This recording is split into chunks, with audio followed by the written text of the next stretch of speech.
evening, everyone. This is John McCormick, the pastor of CrossWork Christian Center. We are so happy to have you at our very first, our inaugural community forum for CrossWork Christian Center. And tonight we have what I think is a very, very popular topic, a topic that I know I need to know more about. And I'm sure if you have any young people in your life, you need to know more about them today, or about this topic today. And that is navigating through social media and trying to figure out what all these social media platforms are about, and social media etiquette. My daughter has already schooled me, and I have committed so many faux pas dealing with social media. I'll maybe tell a quick story at the end of our time together today. But it is my good pleasure to introduce our special guest tonight. I can think of no other person who has more information about social media and how young people deal with it than Dr. S. Craig Watkins, the Ernest S. Sharp Centennial Professor at the University of Texas at Austin. He is an internationally recognized expert in media. He's the author of 6 books exploring young people's engagement with media and technology. His 2 most recent books, The Digital Edge, I've got it right here. You ought to get it. It's a great read. And Don't Knock the Hustle. Both of those works result from the work that he's done with the Connected Learning Research Network, a research collaborative funded by the MacArthur Foundation. His research, and this is why I have him on with us tonight, examines the social and behavioral implications of young people's adoptions of smartphones, social media, and the internet. Without any further ado, again, if you have questions, Dr. Watkins has consented to answer them. Please do me a favor and send them to me at Pastor John, JOHN, fm@gmail.com, Pastor John fm@gmail.com. Without any further ado, let me introduce my good friend, Dr. S. Craig Watkins. And now we are in his hands. Dr. Watkins, thank you so much for being with us again this evening. Absolutely. My pleasure, and looking forward to the evening and the opportunity to engage you and the community that you brought here for us tonight. Wonderful. So you can just kick off, and I'm sure there'll be questions. I know I'll have some, and I'm sure some of the stuff you're going to cover, I'm going to go, oops, well, I messed that up, but go for it. And we're excited about having you. Okay, awesome. So I'm going to share my screen with you. Do you see a blank screen there? Yes. Okay, good. So in his hand. Sorry. So thank you again for the introduction. And let me just do a couple things here really quickly, just to give you a little bit of background on who I am, the context in which I come to you tonight. So as Reverend McCormick mentioned, and I should mention that Reverend McCormick and I are great friends, longtime friends, and so I'm very happy to be with him and with you tonight. I am currently a professor at the University of Texas at Austin, and I'm also the founding director of a new institute we call the Institute for Media Innovation.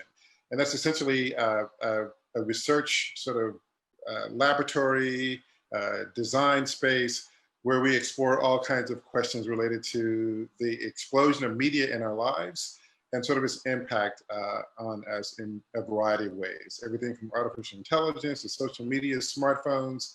You know, we're trying to ask cutting edge questions to answer many of the questions that you have today about technology and its impact in our lives. As was also mentioned, as part of my research, I write about and publish results and findings from my work, and 2 of my more recent books, I'll be drawing from each of them a little bit tonight. The Digital Edge is an exploration of how Black and Latino youth navigate digital media and technology and some of the inequalities in the world around us. And then the other book, Don't Knock the Hustle, is really kind of an examination of how millennials and Gen Zers are using social media, using technology in some ways to kind of reinvent the future, particularly how we think about the future of work, the future of civic life, the future of media, in even education, how we learn, and I'll make a couple of references to that as well. So, there's no shortage of opinions about the role of technology in our lives. So over the last 20 to 30 years or so, as the internet has become a much more common technology, as smartphones have sort of trickled into our lives and now some would argue dominate our lives, and as these technologies trickle down to younger and younger children, there are just all kinds of issues that have emerged that we are beginning to grapple with. And so these are questions that many of you probably have, debates that you're having with family members. If you have children, teenagers, young adults in your family, you probably have really interesting experiences and encounters. And so I just want to assure you that you're not alone, that everyone is asking these questions, including those in the technology industry today, who are really being asked to be more responsive and more responsible for the technologies that they are creating and that younger and younger children are interacting with. So just want to give you just a little bit of kind of some background data and context. Of course, it comes as no surprise to you that teenagers are extraordinarily active on social media. And here, I just wanted to point out to you, it's a really interesting sort of development, right? So younger teens compared to older teens, there's some really interesting differences here. And in this slide, what you'll see, and the real takeaway here, is that as teens sort of transition from younger teens to older teens, their engagement with social media begins to grow, accelerate, and in some ways become much more pronounced. And there are a lot of reasons for that that we can get into tonight. But by the time teenagers turn 15, 16, 17, those later years in the high school experience, they're looking for more autonomy. Their peers become more important, and social media becomes the primary platform, or certainly one of the major ways in which they pursue that autonomy, connect with their peers, and quite frankly, begin to develop more and more separation from the adults in their lives, if it's parents, teachers, religious leaders, faith leaders, you name it. Something that I've been particularly interested in my research is sort of tracking different demographics and populations in terms of their use of social media. And one of the things that we started noticing, I'd say about 10, 12 years or so ago, is that Black teens and Latino teens, for example, were just as active, and in some cases, even more active on social media than their white counterparts.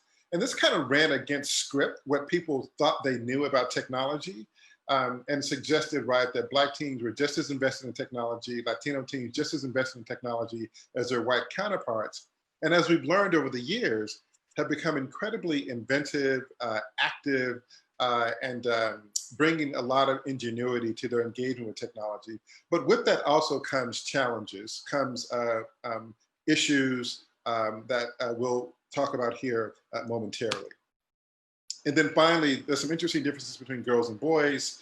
Girls tend to be a little bit more active on social media compared to their boy counterparts, which means that girls may be more exposed to things like cyberbullying, those kinds of mean-spirited attacks that can oftentimes happen online, where friends begin to isolate each other, target each other, direct mean-spirited messages towards each other. And those are things that teens certainly have had to contend with, and things that many parents have had to address as well, as these things obviously have a pretty significant impact on their child's health and well-being. And we'll talk more about that as well. So I have to tell you, so I wrote a book about almost 10 years or so ago, my first book where I dove deeply into this topic. And we did research, we did surveys, we did surveys of young people, but a lot of interviews and conversations with young people about their use of technology, their adoption of technology.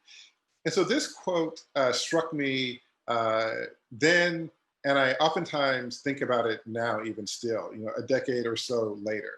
And we were talking to this young teenage woman, 17 years old. Her name was Karen. And I'll just read you the quote. She says, "As you get closer to high school, there starts to be an enormous amount of pressure to become a part of the online community. If you don't, it's considered weird."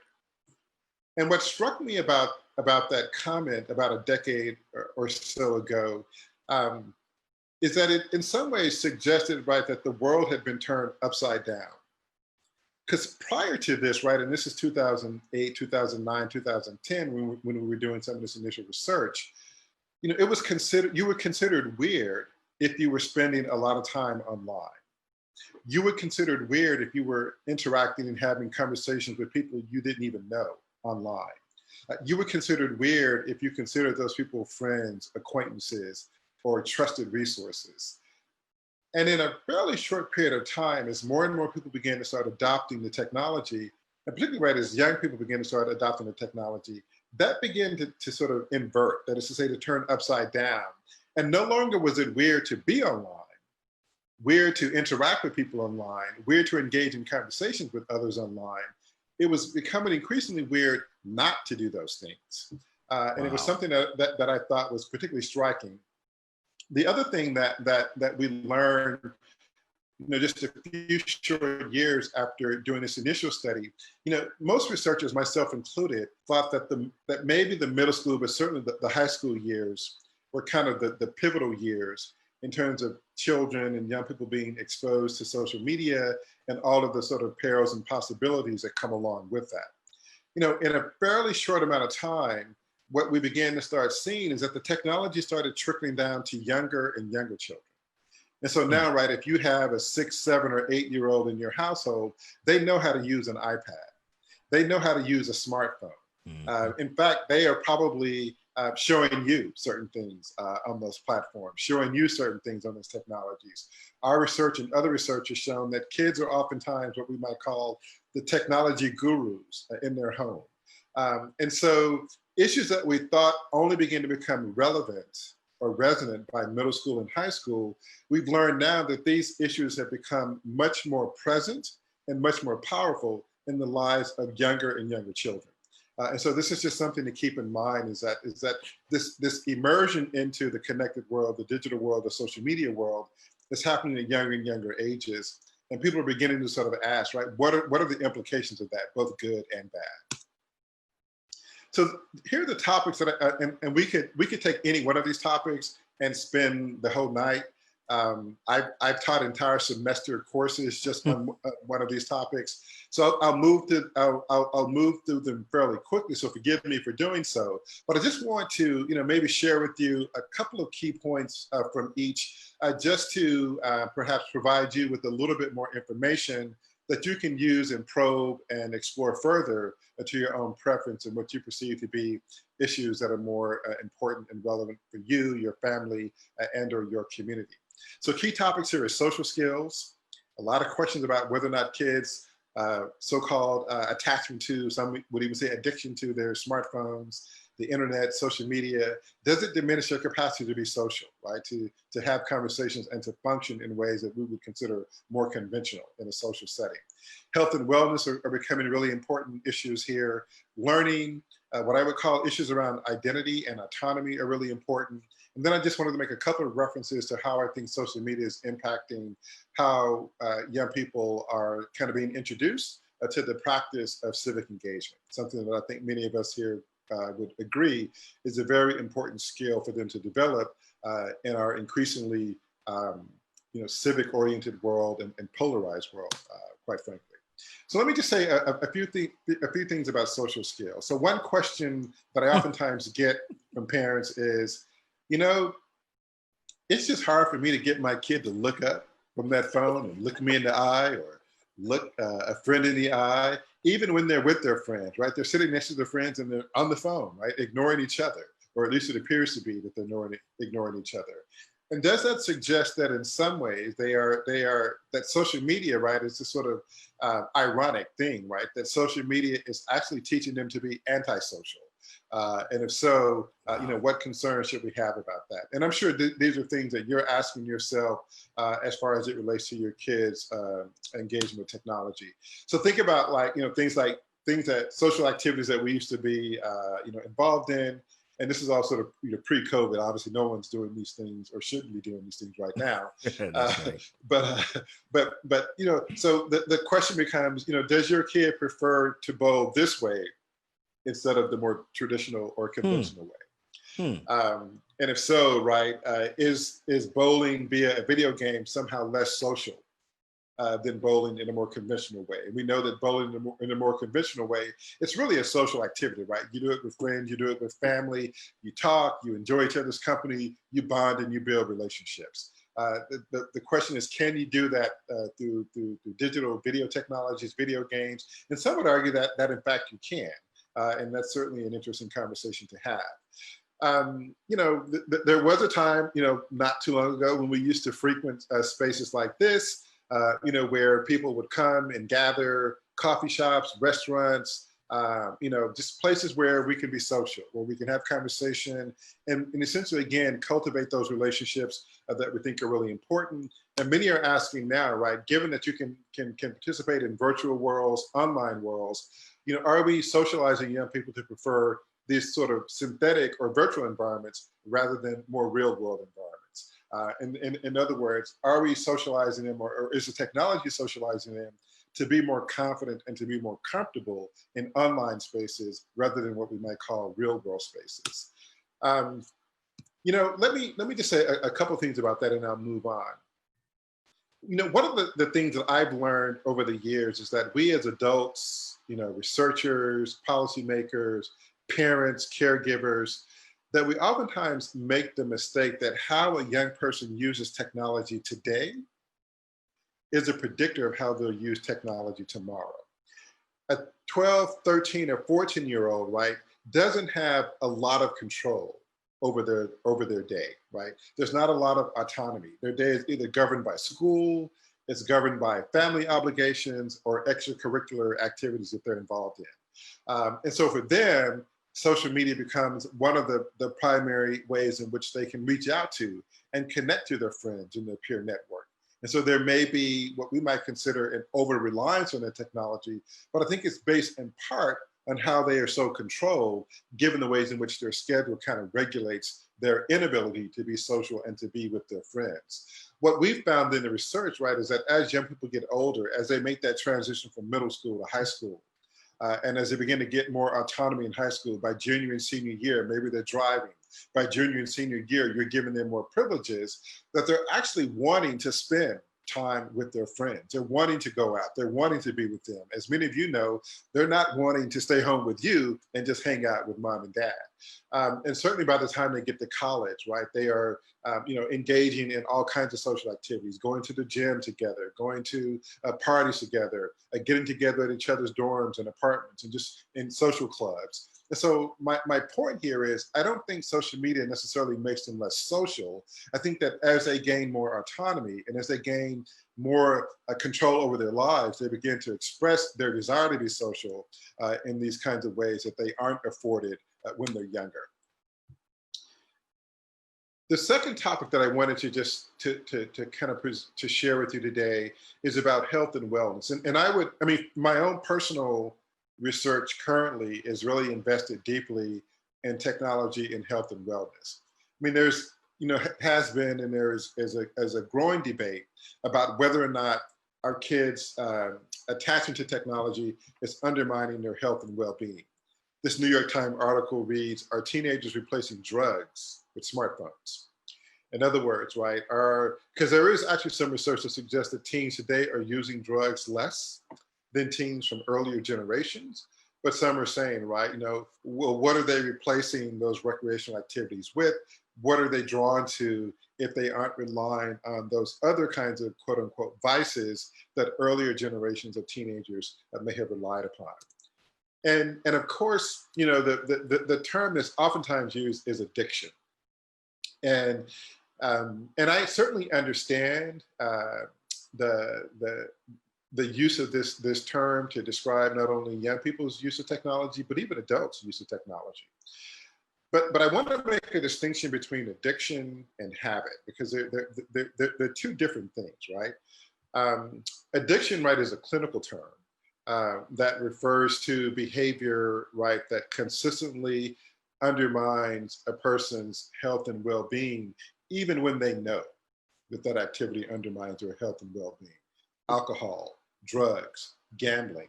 Those are things that health professionals, clinicians have designated as formal addictions where you can get treatment for that, right? If it's therapeutic treatment, if it's medical treatment, prescriptions or some type of prescribed treatment. As of now, there's no clinical definition of internet or smartphone addiction, even though we know that these technologies are habit forming. But again, habit is very different than addiction, and so I think it's just a distinction that we should make. The clinical community, they are doing research around internet gaming, and maybe if you have a person in your household who plays games a lot, this is something, right, that people are beginning to think more and more about. Right now, they're trying to determine if there is a such thing as game addiction, and if so, coming up with ways to treat that. But this would be someone spending excessive amounts of time, in gaming environments, to the point where they're beginning to neglect school, neglect work, neglect chores, neglect relationships, neglect other kinds of obligations that they might have in their lives. And so these are things certainly that can certainly become problematic. And so while we may not necessarily think of internet use or social media use or smartphone use as an addiction, we can, in certain instances, think of them as problematic and problematic forms of behavior that we should be figuring out ways to address. And I'll give you a couple of ideas of how we can do that. One of the real concerns that clinicians, doctors, educators are beginning to point to is the way in which technology undermines the sleep habits of our young people. And there's a lot of interesting research being done on the power of sleep, the importance of sleep in terms of our development, in terms of our brain and cognition capacity. And there is sort of, I think, a consensus that young people aren't getting enough sleep. Some of that's due to technology, but it's due to other things as well. And so this is certainly something, that I think parents are beginning to think about. I'll give you just one suggestion. When my daughter was kind of beginning to be introduced to this world, again, by the latter years of middle school and certainly throughout high school, certainly during middle school, when it was time for bedtime, we would ask her bedroom was upstairs. We would ask her to leave her phone downstairs. And it wasn't so much that we didn't trust her, and it wasn't so much that we thought that maybe she would be sneaking on her phone in the middle of the night. But there were instances, right, where a friend might send a text or a friend might, share something, and you get that ping in the middle of the night, and it might disrupt or disturb your sleep. And so we felt like it was important to protect her from those kinds of intrusions that might undermine her ability to get a good night's sleep. What we've also found, right, is that when kids don't get a good sleep, not only does it affect them in terms of their academic performance, but it can also affect their mood and psychological disposition, leading to depression, leading to anxiety, all of these things that become increasingly present in the lives of younger and younger people. This leads me to something that I've been thinking a lot about in my own work, and that is in terms of social media and what we might call subjective well-being.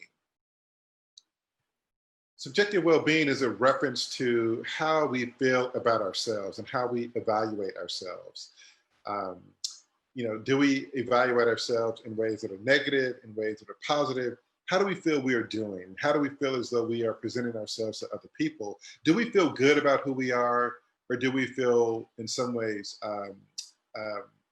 perhaps not so good about who we are? We undervalue ourselves.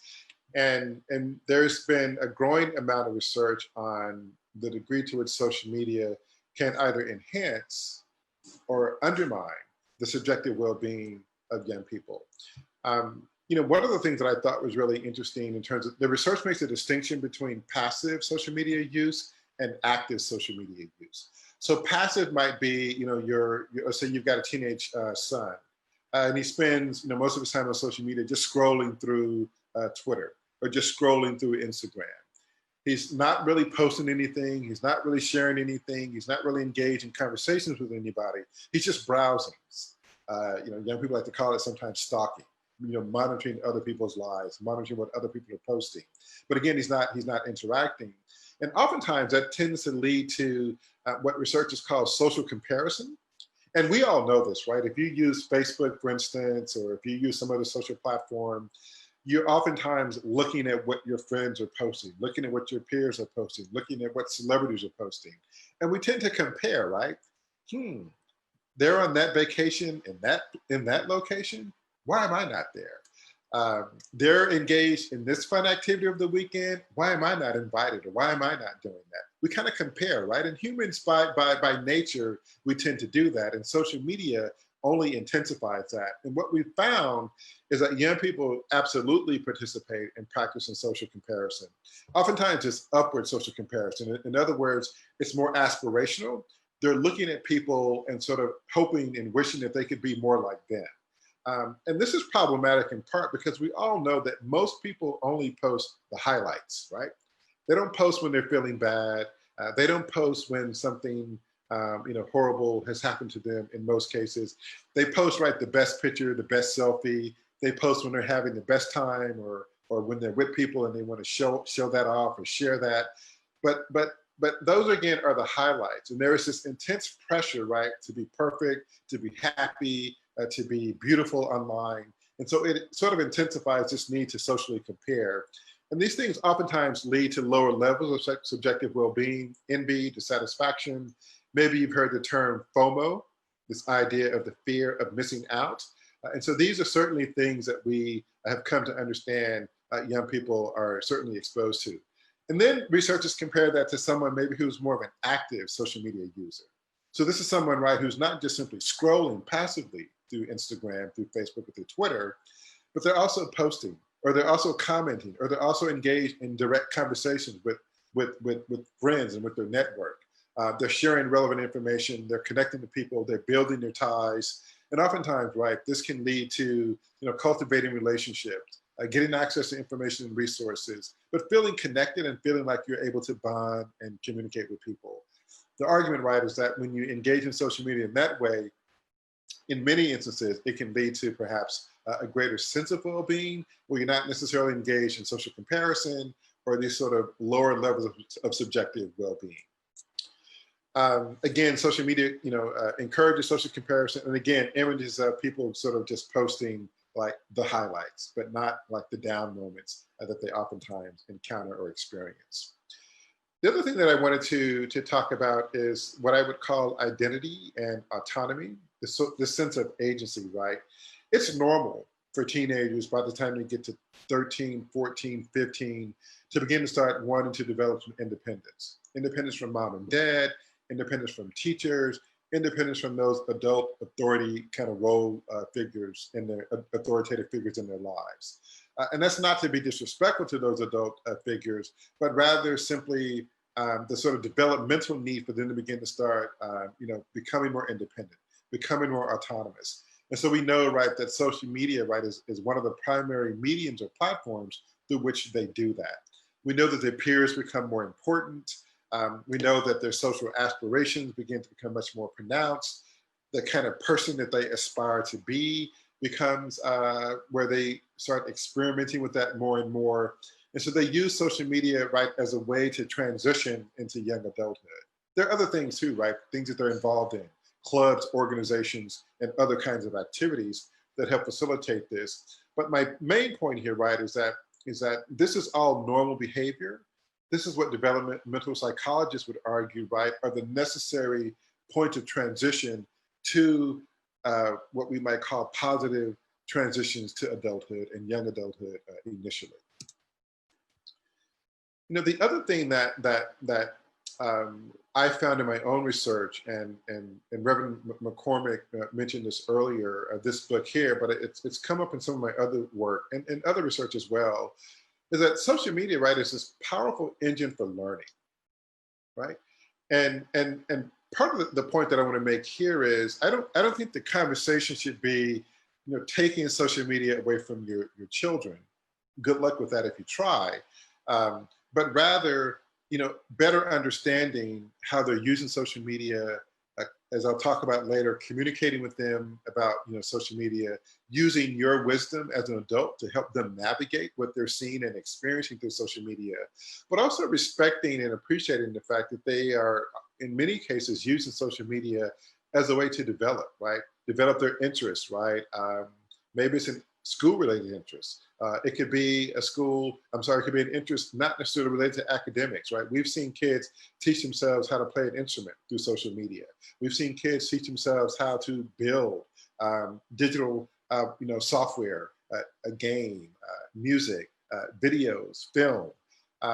We met a teenager this summer who literally taught herself how to do digital video editing and create her own YouTube channel. And she did that primarily by looking at YouTube videos. But my point here, right, is that young people understand that social media and technology, more broadly speaking, is a powerful platform for learning, right? It is a learning engine. And kids go there to learn about a lot of things. To learn about health issues, things that they may not necessarily be comfortable asking you about or a teacher about. Where do they go?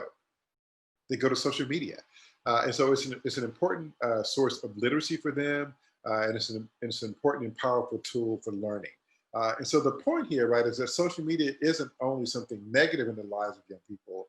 It actually has some positive attributes and contributions to their development and their well-being. Now, in my research, I came across this interesting essay that a young teenager here in the US wrote. And she titled it, right, What Adults Don't Get About Selfies. And I think this was published in the Technology Review, MIT Technology Review, which is basically, I think, a monthly magazine that MIT publishes that basically sort of explores cutting edge issues related to technology. And they'd asked teenagers to talk about, what social media meant to them. And in this case, this teenager wrote about selfies. Let me just, I won't read this entire quote, but she says here that our selfies aren't just pictures, they represent our ideas of self. That only through reimagining the selfie as a meaningful mode of self-representation can adults understand how and why teenagers use social media. The point here, right, is that rather than belittling how they use social media, it behooves us to better understand how they use social media to come into who they want to be and aspire to be, and how they use social media to express themselves, to experiment with their identity, to basically cultivate, right, a sense of self that they're confident in and that they can share with the world. And those are things, right, that quite frankly aren't unique to millennials or Generation Z. These are things that we did as teenagers. These are things that our parents did as teenagers. In other words, right, this idea of wanting to explore who you are, discovering who you are, is nothing new. The means and technologies in which you're able to do that may be new, but the desire to do that is not new. And then finally, let me just say a couple of things about civic engagement. What I've learned over the years, and we did a survey about 2 years ago, a national survey of young people between the ages of 18 to I think 30. And we were interested, right, in their use of social media and why they use social media and what they use social media for. And I knew that young people use social media, but even I was struck by the extent to which they use social media, and more importantly, the extent to which social media has become their primary tool for civic engagement. Social media is, for better or worse, is how they get their news and information. They don't get it through newspapers. They don't get it through magazines. They don't get it through CNN on the TV. They don't get it through local news. They get it through their social media channels, Twitter, Instagram, to the extent that some of them use Facebook, Snapchat. These are the primary ways in which they now get news and information. And it's really the way in which they begin to cultivate their own identity as a citizen, their own sense of efficacy as someone who can and has the right and the power to participate in the shaping of their world and their community. And I think most of us recognize that that's a very important and powerful source of development that we want to encourage young people to continue pursuing. So if it's Black Lives Matter, 2 or 3 years ago, the Florida high school shootings, it was teens who used social media, used smartphones, used Twitter, used Instagram, other platforms to make their case for why we needed to be more concerned about gun-related violence in this country, and how we're subjecting young people, a generation of young people, to terror, to psychological damage, and they use social media primarily as a way to tell that story, as a way to make their case, as a way in some ways to participate in the civic conversation about gun violence.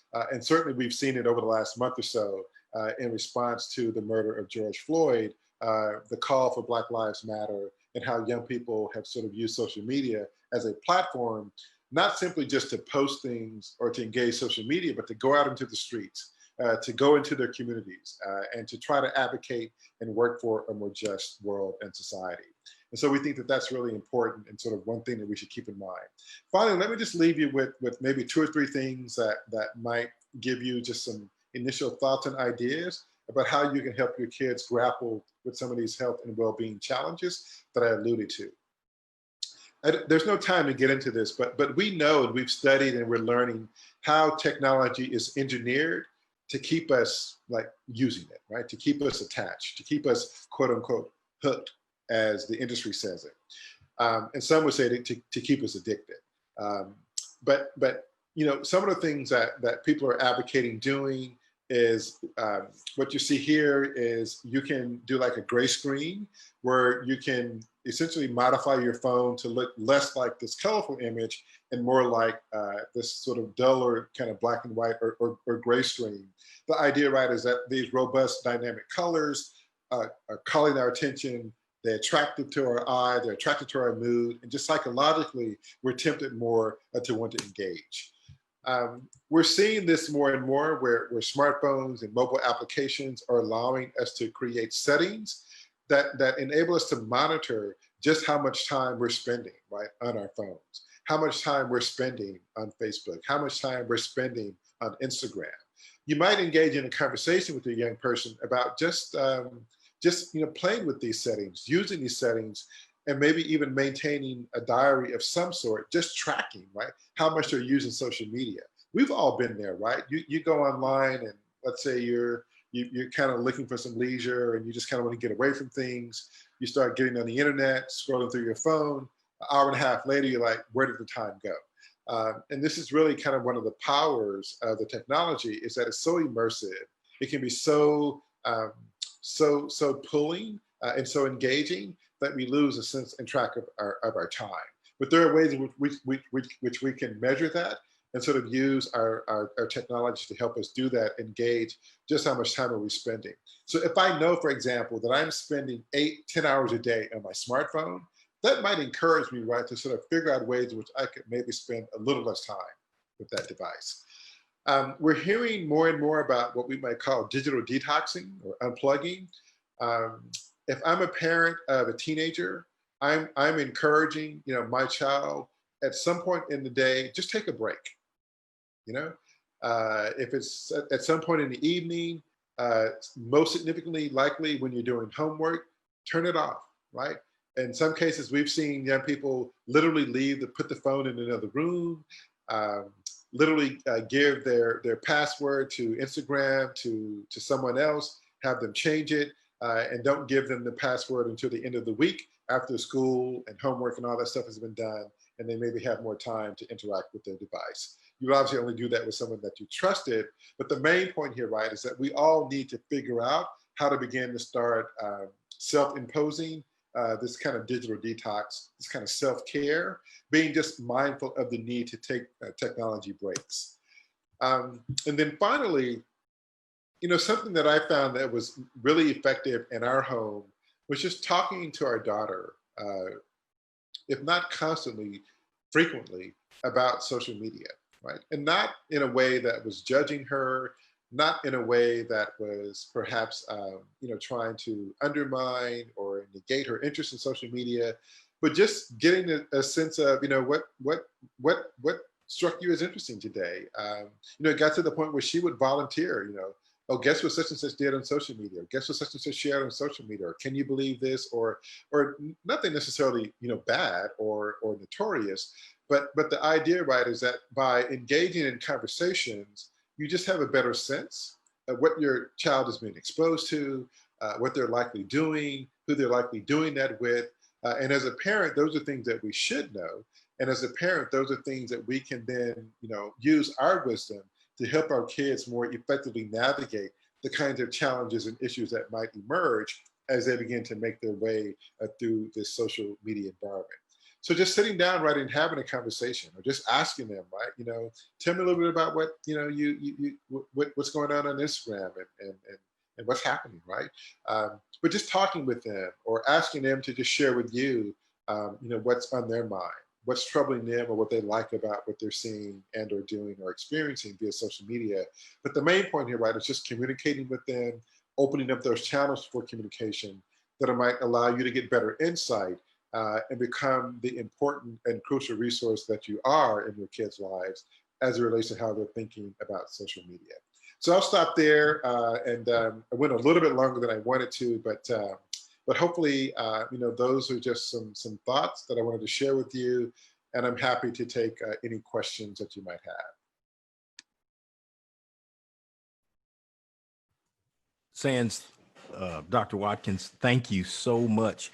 Listen, you have enlightened me tremendously. I must confess that prior to your, and I'm being honest about this, prior to your presentation, I kind of subscribed to the school of thought that Charlie Strong subscribed to about social media being the downfall of society. But as you were talking, what that did for me was it reinforced this idea that that's only looking at one side of it, and perhaps looking at, and who knows, maybe a very small side, maybe the benefits of it, if it's done properly and managed, are actually much more beneficial than not having it. Maybe it is because of the way things have evolved, and young people are using them, using these platforms. Let me tell this real quick story. It's kind of funny. Some other parents may, and we do have questions that I'm going to get to. And by the way, if you have any questions for Dr. Watkins, please email them to me at pastorjohnfm@gmail.com, pastorjohnfm@gmail.com, and I will get those questions read. So, and by the way, my daughter gave me permission to share this story. So I'm a follower, I think that's what you call it, of hers on Instagram. And she posted some things on Instagram not too long ago, and I commented on it. I said something like, well, I saw what you posted on Instagram. And she said to me, why are you looking at my posts? And I said to her, well, I got a notification from Instagram that you had posted something, so I just looked at it. And she said, but even though you got a notification, what made you decide to look at it? Why are you looking? I said, listen, you asked me to follow you, and so I did that. I can't help that they send me notifications. She says, well, you don't have to just look. And by the way, if you're going to look, you could at least make a comment. I was like, well, what do you mean? You could say you like it or you don't like it. Otherwise, you're just out there, and it looks like you're just this old weird dude out there looking at people's social media pages. So what I shared that story, and she said I could share it. That obviously I was committing a faux pas, and that is kind of a take on. And let me give her credit right now. The title of this particular forum came from my daughter Erin. Why did you leave me on red? And for those of you who are out there who are trying to figure out what does that mean, it simply means that when your child or something sends you or posts a comment, more particularly toward you, why don't you respond? Why is it that you just leave it out there and not say anything? And of course, we are from a different time period, and so we look at it and we think that's enough. But it seems to me that they do want some reinforcement. And I said that and shared that to say, do you see that there are these, are you noticing in your research these norms or kind of these written, I guess, unwritten rules of social media etiquette and what you should and should not do? Can you just say something about that? And I'm going to delve into these questions that I'm getting right now. Yeah, absolutely. Each platform has its own norms. Twitter is used in ways that are distinct from Facebook, distinct from Instagram. And so the rules of engagement vary, right, from platform to platform. It's interesting, people do a lot of browsing. It's just a common practice, right? And she probably felt like, well, as her father, that you would have, maybe left her a comment or said something if you were going to follow her or watch her post. But it's not necessarily uncommon not to necessarily post things. Although if you're considered a friend or a peer, oftentimes there's an expectation that maybe you would share something, post something, or say something. Not to do so, right? Not to like it, not to comment, might be considered a slight of some sort. I've learned my lesson. Let me just tell you that right now. So if he puts anything out there, I'm definitely going to give a response. Here are some questions, Dr. Watkins, that have been sent in to me. One of them is there any research? There's some concern about, of course, the amount of time that these young people are using their phones and are engaging in social media, sometimes well into the early morning hours.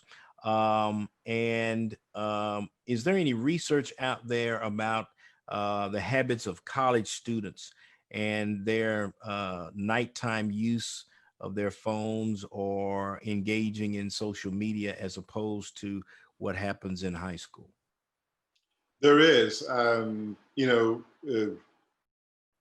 oftentimes the research suggests, in most cases, not in all, but by the time young people get into college, their social media behaviors begin to change from when they were teens.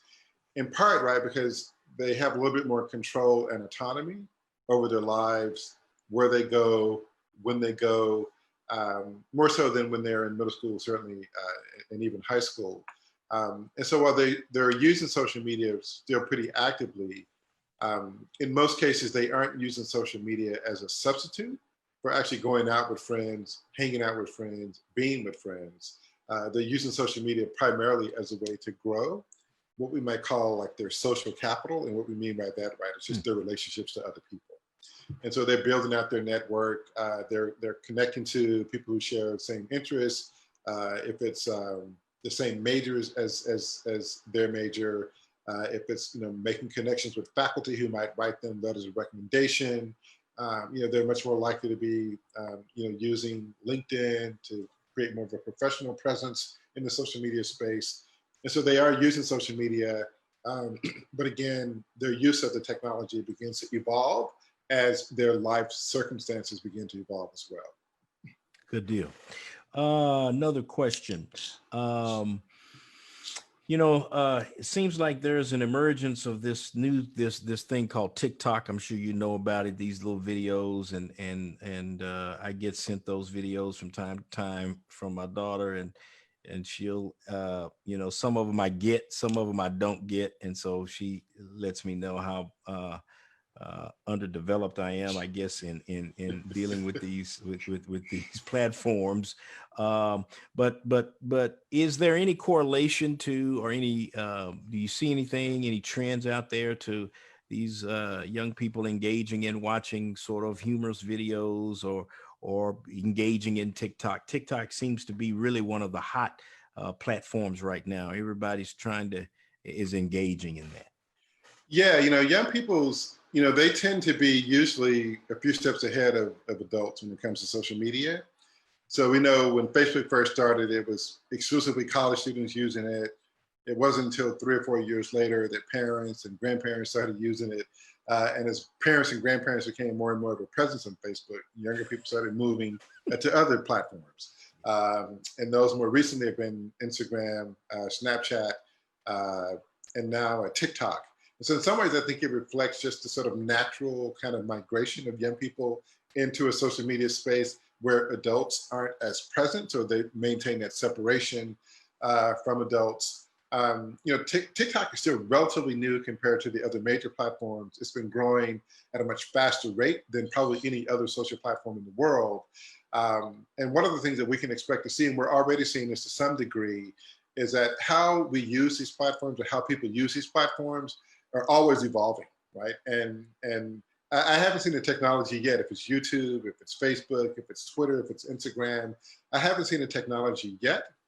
that has stayed the same in terms of how it was originally created and what it was originally created for, and how it has evolved as more and more people use it and begin to expand what we think is possible with those platforms. So TikTok has emerged, at least initially, as like more of a fun-loving platform. People dance, they're dancing contests or they're dancing communities. But we're also beginning to see here more recently, particularly in the context of COVID, TikTok being used as a way to engage, as a way to share information, as a way to basically become another resource for people developing more knowledge and understanding about this pandemic. Good, great. What about the impact of screen time on kids, say elementary age or middle school age, who spend hours looking at the screen, engaging, scrolling, whatever? What are your thoughts about that, and what is the research suggesting about their use of and the amount of screen time they're engaging? That's a great question, and there's a lot of research being done on this. It's become a hot button issue right now. What we know from like from the American Academy of Pediatrics, for example, that children between the ages of, well, let's say 0 and 2, that they should be basically spending no time, right, on these screens. That in terms of their development, their language development, their development in terms of connecting with other people, learning to communicate with other people, playing with things, toys, and being, the idea of being able to actually, feel and touch and get those sort of sensory kinds of, developments happening, and that they really should not be exposed to screens at all. By ages 3 to 5, the recommendation is about an hour, maybe 2 hours, preferably what we might call co-viewing. This is where a parent is co-viewing screen content with a young child, with a 2, 3, or 4-year-old. It could be like a nice it could be a cartoon and animation, like a learning game or platform. But to the extent the parent is kind of co-viewing and participating with the child, that's considered to be an important dynamic or important element in terms of just being able to enhance the educational value of that particular piece of content. It starts getting a little harder by late elementary, middle school, particularly as more and more kids' education is going online. And this is even before the whole sort of switch to remote learning as a result of COVID. But more and more kids are being expected to do homework online when they get home. So just by virtue of that, they're being compelled to spend more time, in front of a screen. And so I think this is the important distinction to make. We're beginning to understand that it's not just screen time, but also quality of screen time. That is to say, what you're doing when you're in front of a screen. In some cases, right, if it's educational, then that I think most people would agree that that's necessary, important, and has now been integrated into the academic livelihoods of most young people. If it's watching movies or TV shows or video games, then we want to be careful about how much time they're spending with that. And so it's important to monitor screen time, but it's important also to understand that it's not necessarily always the amount of time as it is the quality of the content they're engaged with. And so that's when having conversations about what your kid is doing online, what kind of content your kid is consuming, that gives you a better understanding of how you might help them better gauge what they're doing, what they're being exposed to, and how that time is being spent. Great. A few more questions, Dr. Watkins, and we'll try to turn you loose. By the way, if you do have questions, feel free to email them to me at pastorjohnfm@gmail.com. Is it a good thing for parents to follow their kids on social media? I told you that story a minute ago about Erin and me following her on Instagram. What are your thoughts about that? I think it can be. If you have a good rapport with your child, there's trust, there's communication, it should not be that big of an issue for you to follow them. And for some parents, right, it's, parents who establish rules and parameters, oftentimes, and there's, back and forth with that and in negotiation with that. But it's important that parents do that, right? And whatever those rules are for you that you're comfortable with, that your child is comfortable with, that your family's comfortable with, whatever those rules are, you should pursue developing those and enforcing those. What we've come to understand in the research is that kids actually appreciate and respect that, and they understand that that's just part of the parent-child experience, and so it shouldn't be uncommon. And so it's not a bad thing to follow your child on social media, that they know that you have the capacity to follow them. And again, I think it just introduces the opportunity for you to have more open communication with them, for them to recognize and maybe think twice about what they're doing. Now, what kids are learning, right, is that they have their public-facing Instagram or their public-facing Twitter or Facebook, but then they have like a private one, right? Or a one that's kind of off the radar, kind of on the side. In Instagram, they call it Finsta. Finsta standing for fake Instagram. And so they have their Rinsta, right? The real Insta, right? Which teachers, college admission officers might be able to see. But then they have their Finsta, which is like an alternative kind of the Instagram account that they maintain, and only their close friends can see that.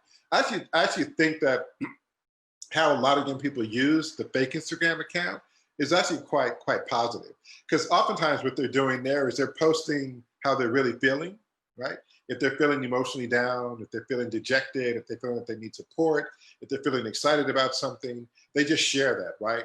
They don't filter. They don't worry about, right, do I look great in this picture? Is the lighting right? Is my smile right? When those things don't matter, right, on Finsta. Whereas with the real Instagram, right, those things tend to matter more, right? How you look, how you present yourself, things that we might consider perhaps more shallow, but things that can oftentimes undermine someone's sense of well-being. And so it kind of goes both ways. We think that maybe what they're doing on the side can be nefarious or notorious or maybe even negative. But oftentimes, right, I think it's a way of them reclaiming these platforms to perhaps be more honest, to be more compassionate, and to be more sincere with their friends. But absolutely, I think parents setting rules, including following a child on social media, is absolutely appropriate. You have just you've just dropped a golden nugget. Parents, I hope you heard it.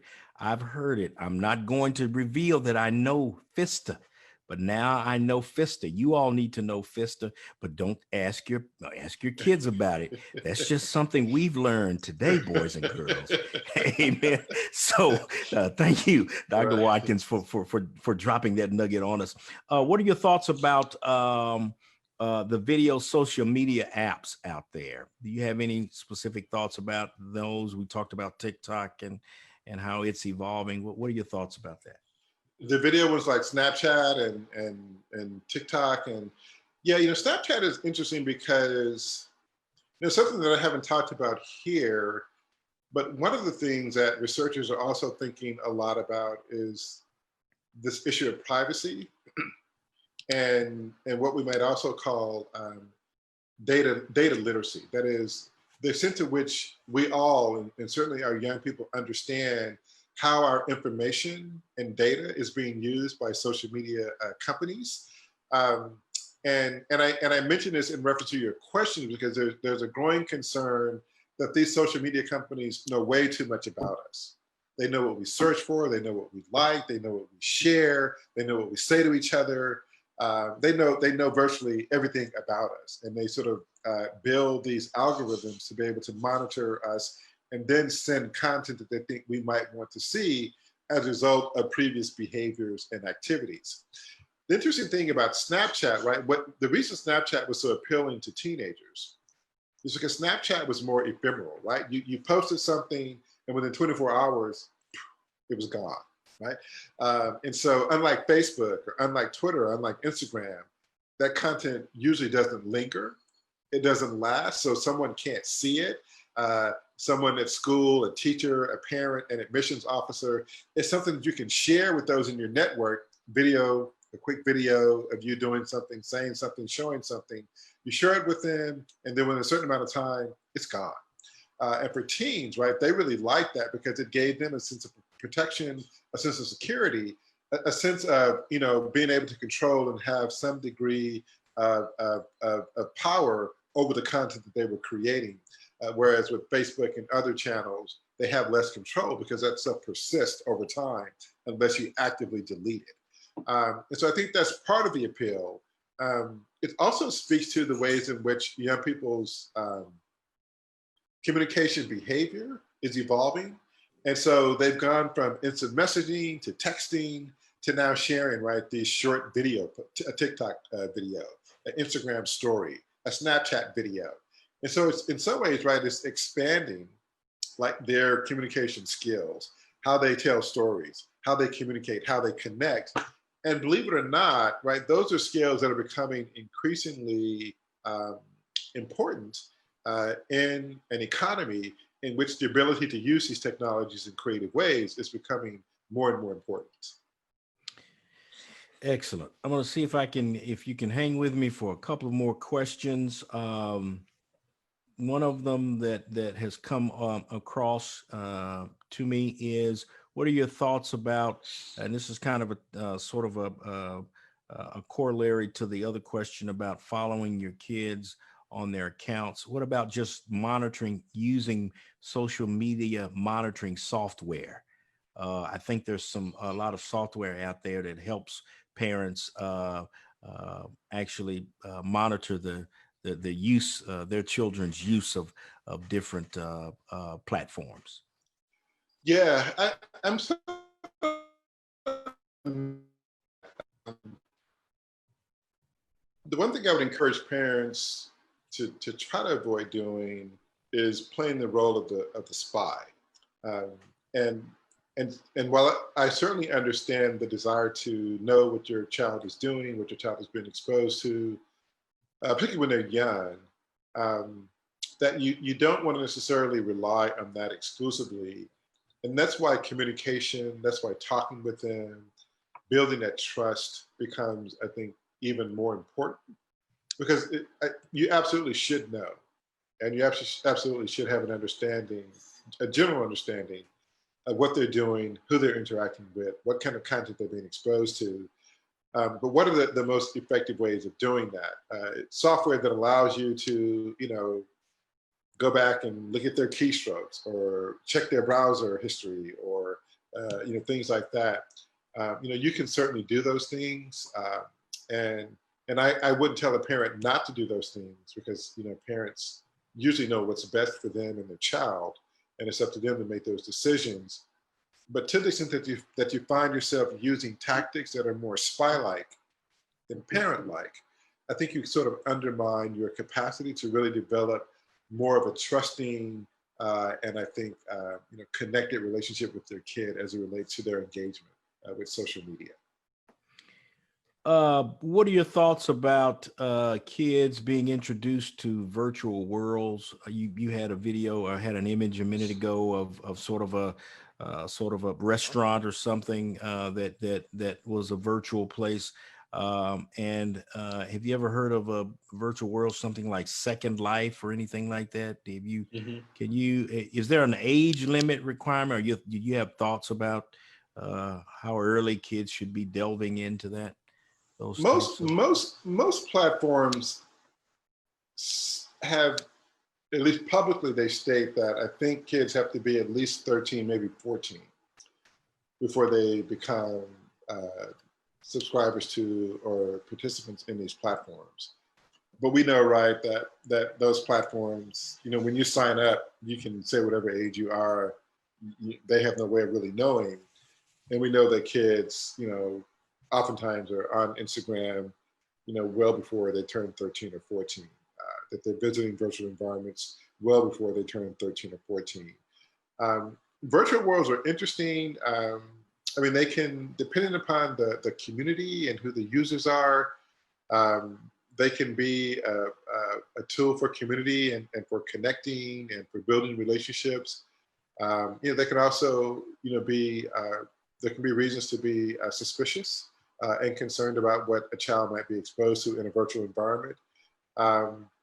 But again, right, young people sort of come to these environments with different interests, different motivations. And so it sort of depends on what those motivations are.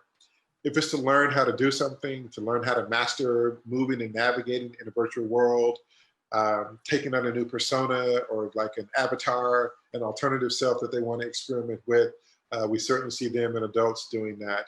Um, Kids aren't spending, unless it's gaming environments, I don't think kids are spending a lot of time in sort of online virtual worlds, as opposed to spending more and more of their time in Instagram, Snapchat, Twitter, YouTube, the gaming platform Twitch, for example.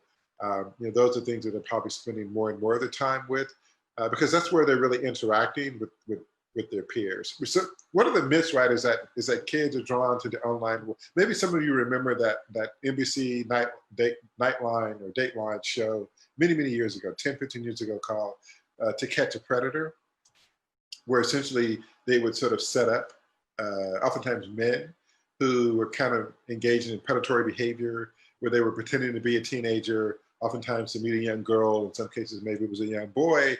And they wanted to meet him and perhaps meet him online first, and then meet them in person, perhaps with some nefarious intent in mind.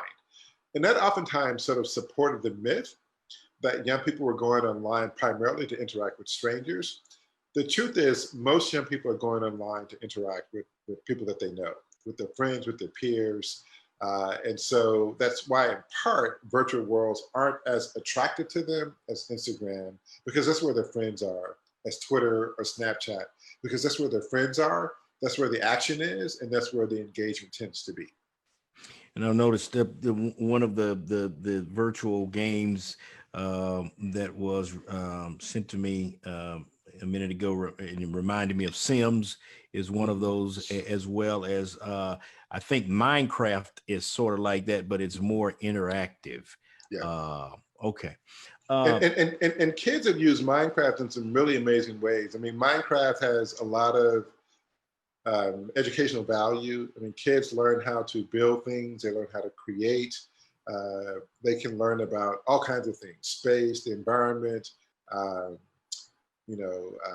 you just a range of things that kids have used Minecraft for as a way to develop what we might call STEM skills, that's science, technology, engineering, and math skills. And we know that those are some of the most in-demand skills in our economy today. And this is going to be my last question, a point of personal privilege. You mentioned the social media platform Twitch. Could you, excuse me, but could you tell me what that is? Because I thought Twitch was an involuntary muscle movement that we may have from time to time. So could you kind of enlighten us, especially me? What is Twitch? Twitch is basically a gaming platform.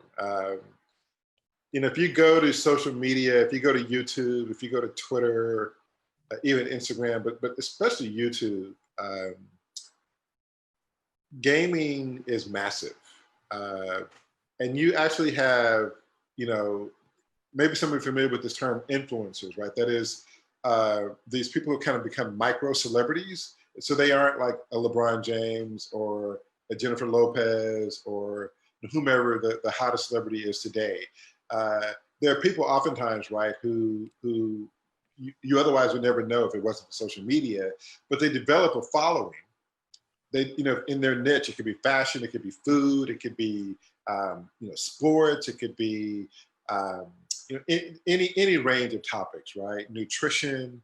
There are influencers in all kinds of categories, including games. And you go on YouTube and you'll literally see some of the most subscribed to YouTube channels, or just channels where the people are watching people just comment as they're playing video games, right? Narrating as they're playing video games, reacting, right, as they're playing video games. And Twitch is essentially, right, a gaming channel where you basically, connect with other gamers. You can play games with each other.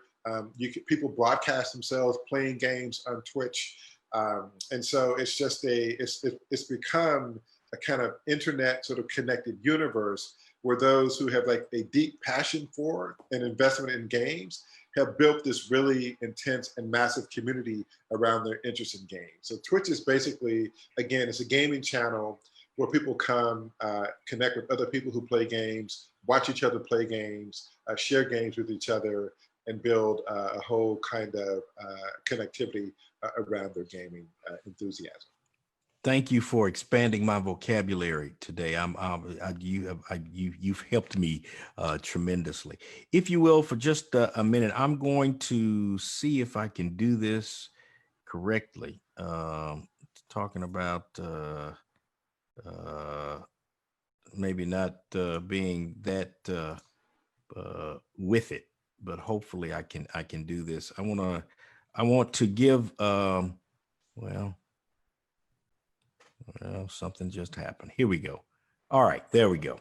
I just wanted to thank you, Dr. Watkins, for the information you've given us tonight. It has been phenomenal.